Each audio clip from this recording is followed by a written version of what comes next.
الله الرحمن الرحيم عن أنس رضي الله تعالى عنه عن رسول الله صلى الله عليه وسلم قال اعتدلوا في السجود ولا يبسط أحدكم ذراعيه انبساط الكلب أو كما قال النبي صلى الله عليه وسلم.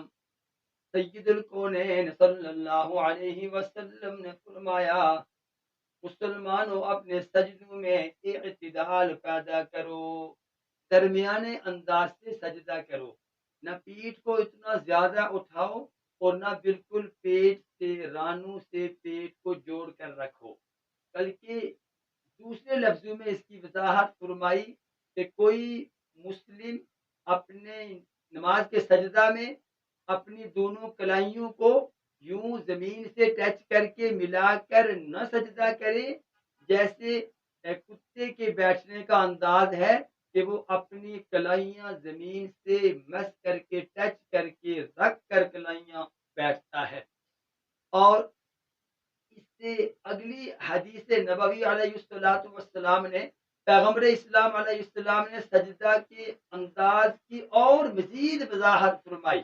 عن ابن عباس رضی اللہ تعالی عنہ قال قال رسول اللہ صلی اللہ علیہ وسلم امرت ان اسجد على 7 اعظم على الجبهة واشار بيده على انفه والیدین والرکبتین واطراف القدمین ولا نکفت الثياب والشعر او کما قال النبی صلی اللہ علیہ وسلم۔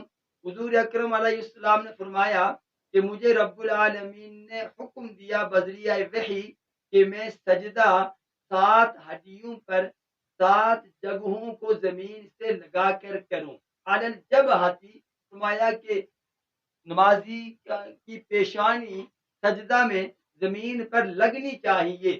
وَأَشَارَ بِيَدِهِ عَلَىٰ أَنفِهِ، راوی فرماتے ہیں کہ آپ علیہ السلام نے اس موقع پر اپنے ہاتھ سے ناک کی طرف بھی اشارہ کیا کہ ناک بھی زمین پر لگنی چاہیے، اور فرمایا کہ ول یدینی، دونوں ہاتھ زمین سے ٹچ ہونے چاہیے، بچھ جانے چاہیے، والرکبتینی، اور دونوں گھٹنے زمین سے ٹچ ہونے چاہیے، واطراف القدمینی، اور دونوں پاؤں کی انگلیاں جن انگلیوں کا زمین پر رکھنا ممکن ہو ان کو زمین پر رکھنا چاہیے، رکھیں گے تو سجدہ مکمل ہوگا۔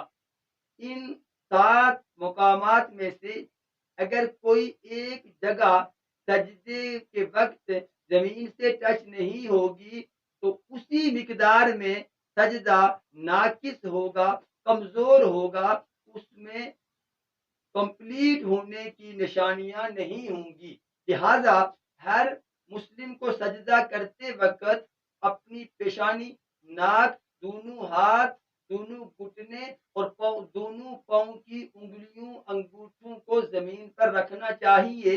اور آخر میں حضور نے فرمایا کہ رب العالمین نے مجھے منع کیا ہے کہ میں یا میرا کوئی امتی سجدے میں اپنے بالوں کو یا کپڑوں کو سمیٹتا رہے کہ میری استری نہ ٹوٹ جائے، شکم نہ آ جائے میرے کپڑوں پر، میرے بال خراب نہ ہو جائیں۔ نہ ایسا نہیں، اللہ کے حضور سجدہ ریز ہو تو پھر عاجزی اور انکساری کے ساتھ اپنے دیگر تمام معاملات کو بھول کر یکسو ہو کر اللہ کے آگے سجدہ کرنا چاہیے۔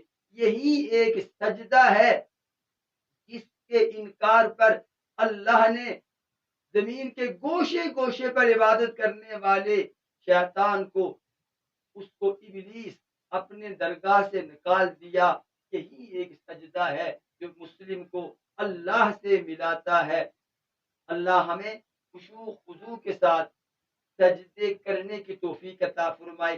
سجدے میں دونوں ہاتھوں کی انگلیوں کو ملا کر رکھنا ہے اور رکوع تاکہ انگلیوں کا رخ قبلہ کی جانب ہو، اور رکوع میں دونوں ہاتھوں کی انگلیوں کو پھیلا کر گھٹنے کی کو گرفت میں لانا ہے، اس پر گرپ کرنی ہے، اس لیے رکوع میں دونوں ہاتھوں کی انگلیاں کھلی ہوں گی۔